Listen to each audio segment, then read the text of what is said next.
Abu Nawas sebenarnya adalah seorang ulama yang alim. Tak begitu mengherankan jika Abu Nawas mempunyai murid yang tidak sedikit. Di antara sekian banyak muridnya, ada satu orang yang hampir selalu menanyakan mengapa Abu Nawas mengatakan begini dan begitu.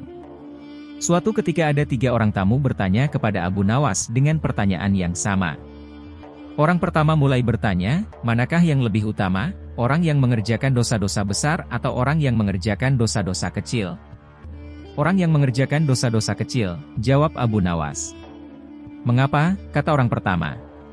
Sebab lebih mudah diampuni oleh Tuhan, kata Abu Nawas. Orang pertama puas karena ia memang yakin begitu.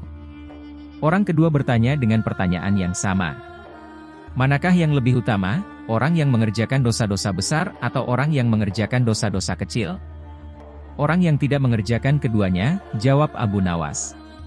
Mengapa, kata orang kedua. Dengan tidak mengerjakan keduanya, tentu tidak memerlukan pengampunan dari Tuhan, kata Abu Nawas. Orang kedua langsung bisa mencerna jawaban Abu Nawas. Orang ketiga juga bertanya dengan pertanyaan yang sama. Manakah yang lebih utama, orang yang mengerjakan dosa-dosa besar atau orang yang mengerjakan dosa-dosa kecil? Orang yang mengerjakan dosa-dosa besar, jawab Abu Nawas. Mengapa, kata orang ketiga. Sebab pengampunan Allah kepada hambanya sebanding dengan besarnya dosa hamba itu, jawab Abu Nawas. Orang ketiga menerima alasan Abu Nawas. Kemudian ketiga orang itu pulang dengan perasaan puas. Karena belum mengerti, seorang murid Abu Nawas bertanya. Mengapa dengan pertanyaan yang sama bisa menghasilkan jawaban yang berbeda? Manusia dibagi 3 tingkatan. Tingkatan mata, tingkatan otak dan tingkatan hati. Apakah tingkatan mata itu? Tanya murid Abu Nawas. Anak kecil yang melihat bintang di langit. Ia mengatakan bintang itu kecil karena ia hanya menggunakan mata. Jawab Abu Nawas mengandaikan. Apakah tingkatan otak itu? Tanya murid Abu Nawas. Orang pandai yang melihat bintang di langit. Ia mengatakan bintang itu besar karena ia berpengetahuan, jawab Abu Nawas. Lalu apakah tingkatan hati itu? Tanya murid Abu Nawas. Orang pandai dan mengerti yang melihat bintang di langit. Ia tetap mengatakan bintang itu kecil walaupun ia tahu bintang itu besar. Karena bagi orang yang mengerti tidak ada sesuatu apapun yang besar jika dibandingkan dengan kemahabesaran Allah. Kini murid Abu Nawas mulai mengerti mengapa pertanyaan yang sama bisa menghasilkan jawaban yang berbeda. Ia bertanya lagi. Wahai guru, mungkinkah manusia bisa menipu Tuhan? Mungkin. Jawab Abu Nawas. Bagaimana caranya? Tanya murid Abu Nawas ingin tahu. Dengan merayunya melalui pujian dan doa, kata Abu Nawas. Ajarkanlah doa itu padaku wahai guru, pinta murid Abu Nawas. Doa itu adalah, Ilahi lastu lil firdausi ahla, wala aqua ala naril jahimi, fahabli taubatan wagfir junubi, fainaka ghafirus zanbil, adimi. Sedangkan arti doa itu adalah, wahai Tuhanku, aku ini tidak pantas menjadi penghuni surga, tetapi aku tidak akan kuat terhadap panasnya api neraka. Oleh sebab itu terimalah tobatku serta ampunilah dosa-dosaku. Karena sesungguhnya engkaulah Zat yang mengampuni dosa-dosa besar.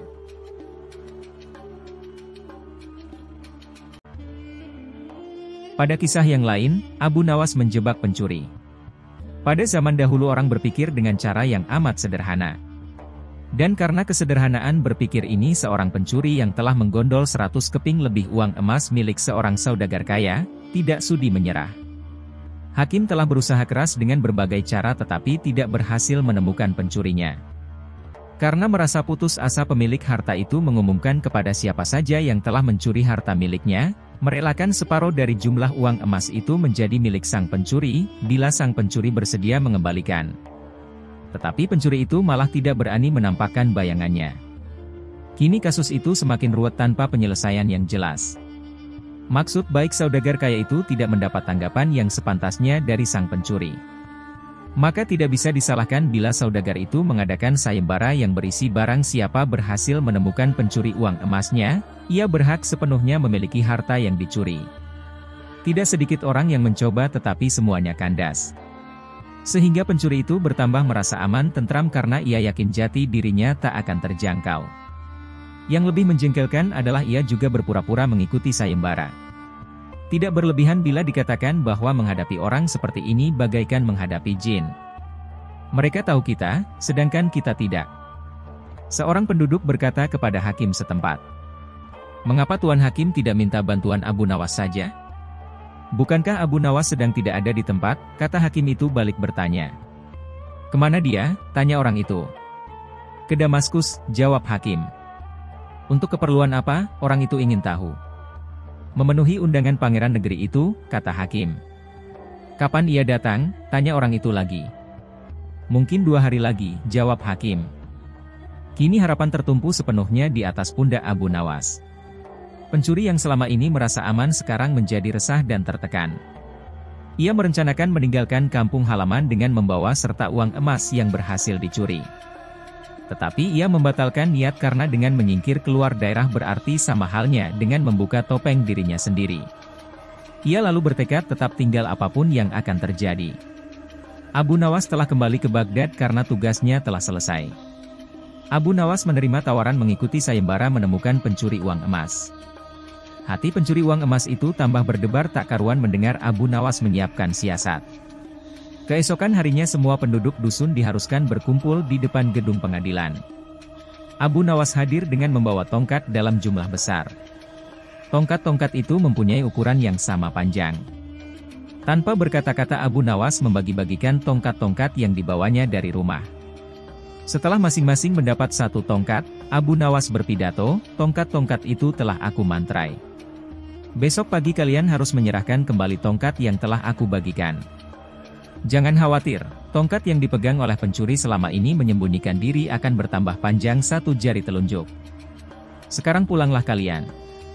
Orang-orang yang merasa tidak mencuri tentu tidak mempunyai pikiran apa-apa. Tetapi sebaliknya, si pencuri uang emas itu merasa ketakutan.